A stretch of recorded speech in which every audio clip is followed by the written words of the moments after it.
You asked me how I knew that I loved you, and I suppose the honest answer is that I didn't know it all at once. I knew it in pieces, in moments, in the small, unguarded shifts of myself that I noticed only when you were near. Even when near was just the thought of you drifting into my day. It started in the gentlest way, like a breeze moving a curtain that had been still for years. Something subtle. So subtle I almost convinced myself I imagined it. Just the feeling of, oh, you exist. And suddenly the air felt a little different. That was the dreaminess of it, I guess. The first stage, where everything got soft around the edges and I caught myself wondering how someone like you walks around in the world without the sky pausing to take notice. Where your voice stayed in my mind longer than it had any business staying. Where I found myself smiling at nothing, only to realize it wasn't nothing. It was you. It was always you.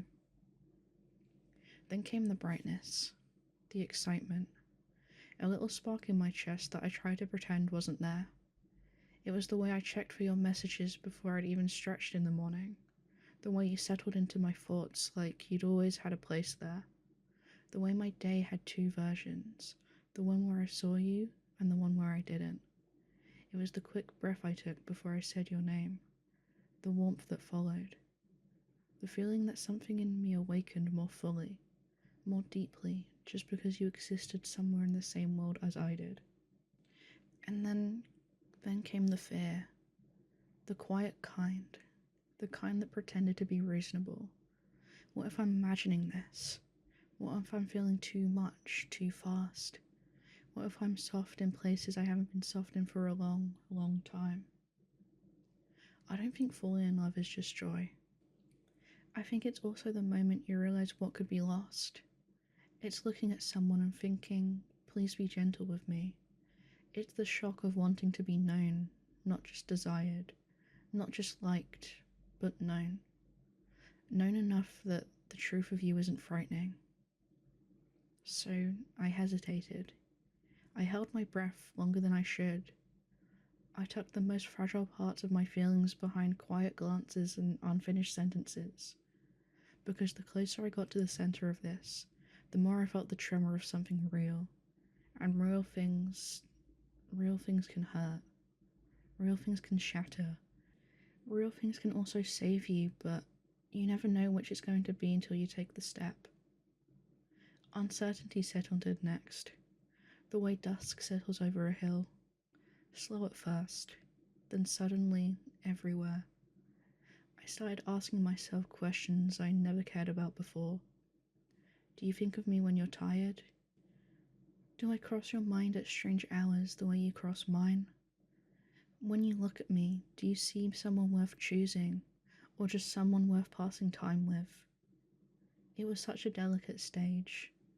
That, near to love, almost in love, maybe it is love place. It was where every small gesture became a clue, and every silence felt like a verdict. It was where I tried to pretend I didn't care as much as I did. It was where I failed at pretending. But then there was a shift, a quiet one.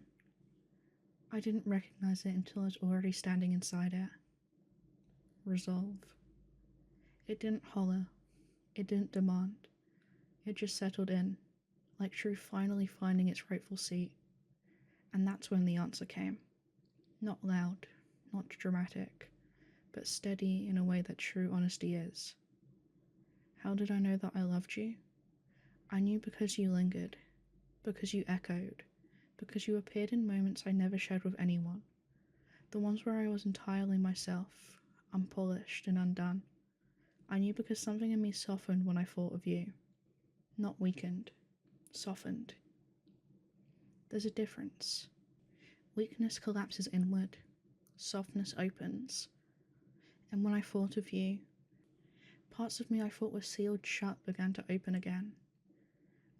I knew because you made me curious about myself, about who I could be if I let someone embrace me with both hands.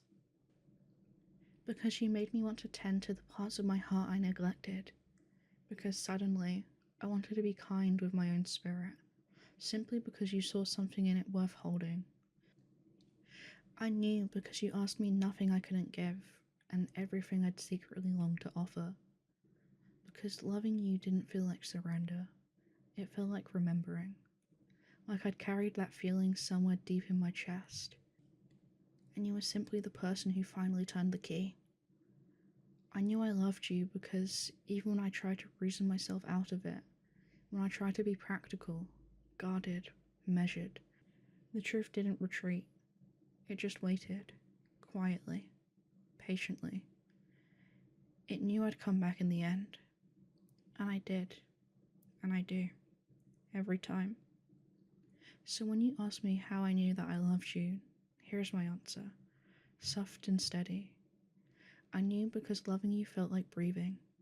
I could notice or ignore, but never stop. I knew because every fear I had still led me back to you.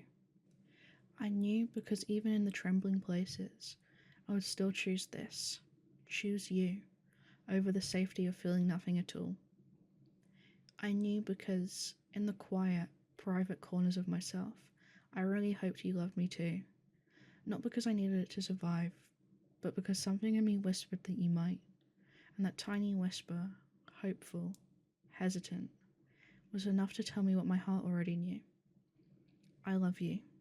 Softly, vulnerably, and with a steadiness I never expected to find.